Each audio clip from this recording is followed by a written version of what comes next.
Welcome to day 1 of Python series. Python series start చేసే ముందు ఎవరికైతే ప్రోగ్రామింగ్ లాంగ్వేజ్ అంటే ఏంటో తెలియకపోతే చెప్తా వినండి. ప్రోగ్రామింగ్ లాంగ్వేజ్ అంటే ఏంటంటే, ఫర్ ఎగ్జాంపుల్ మీరు నేను మాట్లాడుకుంటున్నాం. ఇక్కడ మన మధ్య కమ్యూనికేషన్ కోసం లాంగ్వేజ్ అనేది వాడుతున్నాం, like Telugu, English, Hindi.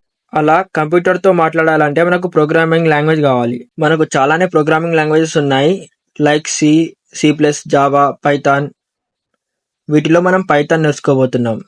Let's begin the Python series. Python చాలా ఈజీ ప్రోగ్రామింగ్ లాంగ్వేజ్ మావా. చాలా ఈజీగా ఉంటుంది చదవడానికి అండ్ రాయడానికి. ప్రపంచంలో ఎక్కడ చూసినా ఇదే వాడుతున్నారు, లైక్ వెబ్ డెవలప్మెంట్ కి, గేమ్ డెవలప్మెంట్ కి అండ్ ఆర్టిఫిషియల్ ఇంటెలిజెన్స్ లో కూడా. పైథాన్ ప్రోగ్రామ్ రన్ చేయడానికి మనకు ఒక ఎన్విరాన్మెంట్ కావాలి మావా. దానికోసం VS code or online compiler use చేయండి. ఇప్పుడు పైథాన్ లో ఏదైనా ప్రింట్ ఎలా చేయాలో చూద్దాం. ప్రింట్ అని రాసి రౌండ్ బ్రాకెట్స్ వేసి కోడ్స్ వేయు. మధ్యలో నువ్వు ఏం రాయాలనుకుంటున్నావు అది రాసుకో, అది ప్రింట్ అయిపోతుంది. జావా, C++ లెక్క పెద్ద పెద్ద స్టేట్మెంట్స్ ఉండవు మా పైథాన్ లో. నువ్వు చేసే పాసిబుల్ మిస్టేక్స్ కింద మెన్షన్ చేసిన ఒకసారి చూడు. పైథాన్ వాడి అడిషన్ సబ్స్ట్రాక్షన్ లో కూడా చేయొచ్చు మా, ఒకసారి చూడు. వేరియబుల్స్ ని ఎలా అసైన్ చేయడం పైథాన్ లో. ఇక్కడ చూస్తే A నువ్వు జహాంగీర్, B నువ్వు లవ్స్, C నువ్వు పైథాన్. స్టోర్ చేసుకొని రాయా అని చెప్తా.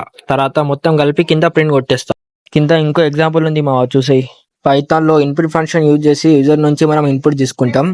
ఆ తీసుకున్న ఇన్పుట్ ని ఏ వేరియబుల్ లో స్టోర్ చేసి దాన్ని మళ్ళీ ప్రింట్ చేస్తున్నా చూడండి. క్వశ్చన్లు రెడీ. మన టెలిగ్రామ్ ఛానల్ జాయిన్ అయ్యి నోట్స్ చదివి క్వశ్చన్లు ప్రాక్టీస్ చేసే సెట్. కంటెంట్ నచ్చితే ఫాలోలు, షేర్లు కొట్టురా బై. చలో ఫిర్ మిలేంగే, బాయ్.